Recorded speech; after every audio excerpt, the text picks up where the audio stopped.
guys? Seacox97 here with The Walking Dead Volume 14, No Way Out summary. Now, technically, Volume 14 hasn't been released yet, and it's not complete. You see, each volume of The Walking Dead has a total of 6 comic books in each of them. Well, only 5 of them have been released. So, now that we're completely caught up, except for the 5 remaining comic books, and the 6th one coming out tomorrow, I am going to review the most recent comic books to date. Now, No Way Out is basically the biggest story arc of The Walking Dead yet. As you can see on the top of them, they say No Way Out, Part 1, Part 2, Part 3, Part 4. Part 5 is the final one. It's coming out this Wednesday. Now, in No Way Out, the most shocking moment in the Walking Dead series. I've told you before that the 3 most shocking moments in the Walking Dead series are that I've told you a lot of times about them. The third one was when Rick got his hand cut off in Volume 5. In Volume 8, his wife got shot and killed. That was the second most, what will be the most shocking, at least to me at least. But it happens in No Way Out, the biggest story arc yet. And it happens in Part 4, but we'll get to Part 4 later. But yeah, it's freaking No Way Out is crazy, and basically no one is safe. Lots of characters are gonna die, so it's gonna be freaking big. But yep, we're going to do a summary for these comic books. So this one, issue number 79, it's not No Way Out yet, it's the prequel to No Way Out, setting up for No Way Out. So, we'll start with this one. I'm doing the summaries for these comic books a bit more in-depth now, because they're just regular comic books. So, Rick and Andrea are talking at the gate. Rick thanks her for saving his life from the attackers, bad guys and stuff, from Volume 13, because, well, he almost died, and she saved his life, and she just said, yeah, I was up there, and I saw the sniper right away. I didn't know he was with them, but then I realized that he was with them, so then I just shot him, no problem.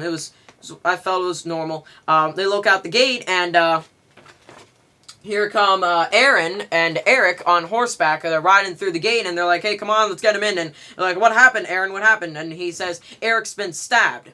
He was stabbed. Oh, crap. Someone else is hurt now. So they get Eric down, and Eric is actually, conscious, and he says, no, it's okay, I'm fine. It wasn't deep. I'm fine. And they rush in, get Dr. Cloyd. Dr. Cloyd and Heath are apparently getting along very well. Since Scott has died, Heath, even though they were just best friends. They weren't going out or anything. But, so Heath and Dr. Cloyd are getting along pretty well.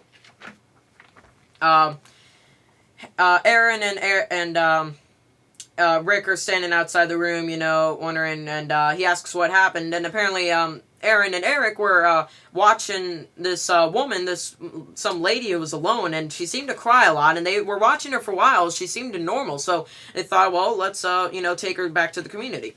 So they had her on horseback, and they were taking care of her for a while until they needed to stop. So they stopped, and that night, Aaron woke up to her stealing the 2 horses that they had.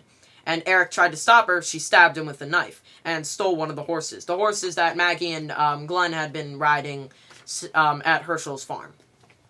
They've had the horses for a very long time. So he seems very worried, hoping that he'll be fine. Dr. Cloyd comes out. It's fine. He's done. It wasn't too deep of a cut. He's fine.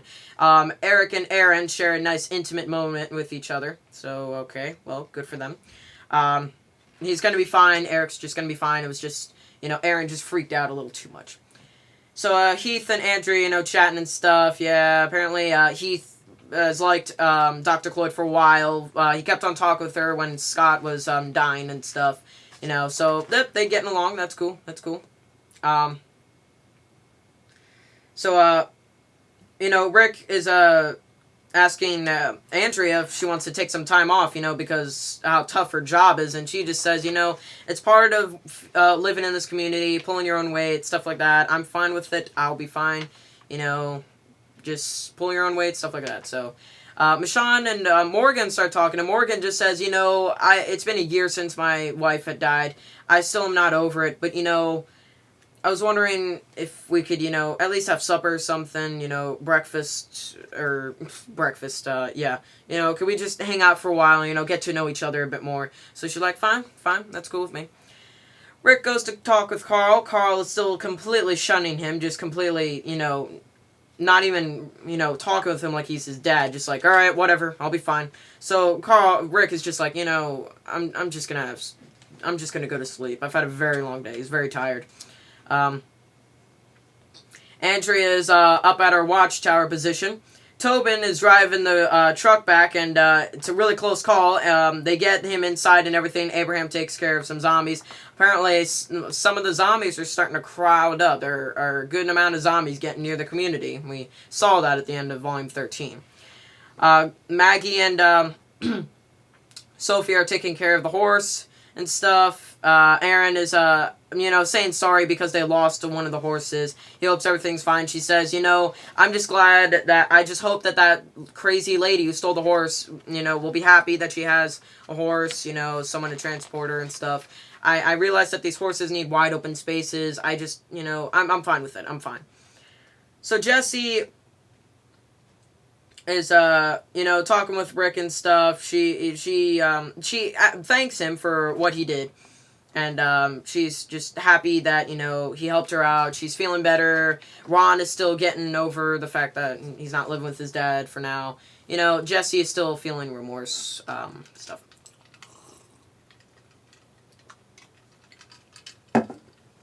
So Aaron walks into Douglas's house and starts looking around like, hey, Douglas, people are starting to get worried about you. Hey, Douglas, wanted to talk to you. Hello?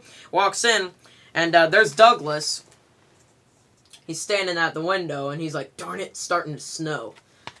Douglas he's not doing very well lately. Ever since he lost Regina, he hasn't been normal at all. It's not looking too good for him. So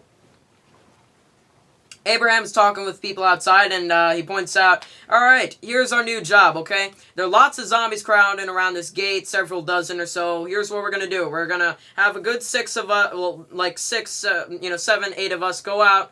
We're going to take care of the zombies in waves. Don't take your time. Just try and kill as many as you can. Don't get bit. Be very careful. Do not use any guns because we don't want to attract any more of them. We're just going to use melee weapons. Be very careful. Crap like that. We're just going to keep on doing this every once in a while just to make sure that they don't keep on crowding around this gate and the wall and stuff. We need to make sure that this community is safe.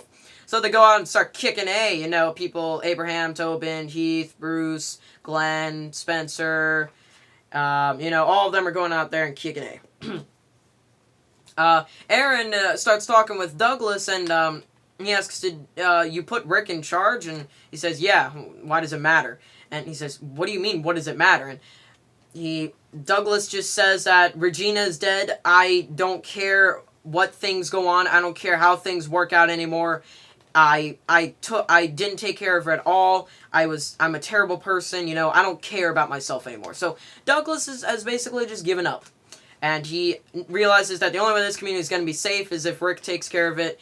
But he just hopes Rick takes care of it because Douglas has nothing in life anymore. So Douglas is done. He's done. He's completely done. So that's not looking good. So all the guys are kicking killing zombies. There are lots of them, so things aren't looking too good. Keeps on going back and forth between the two conversations. Aaron basically just keeps on reinforcing Douglas and is saying, this is a wonderful place. There's no need to give up because, there's still hope. I mean, I'm not leaving this place ever. It's just a wonderful place. Come on. I don't want another Davidson situation. Come on, man. Calm down. And the other guys are still kicking but there are lots of zombies. Holly is out there with them. I forgot Holly. Douglas is saying, we need to keep on expanding this place, all right? What do you mean by not leaving? And he says, we have plenty here, They're arguing, and he says, Douglas, what's wrong with you? I lost my wife, you frick. So Douglas is really just fricked up. So lots of, they're conversing and stuff, and he just, Douglas just says, I'm scared to die, and, I never realized how how insecure we are, how not safe this place is. I hope Rick can keep it together, but I've got nothing else in life. Everyone else outside is kicking and all of a sudden hear a high-powered gunshot. That's something from Andrea. That's a warning shot. Apparently there's a problem. So they hear the gunshot inside, and Douglas is like, what is it? Rick and Michonne run over to find out what it is. Our group outside, they're running around. They run around the walls, wondering what it was. They head towards the gate to get inside. Turn around. Oh crap! Dun dun dun. That's a lot of frickin' zombies.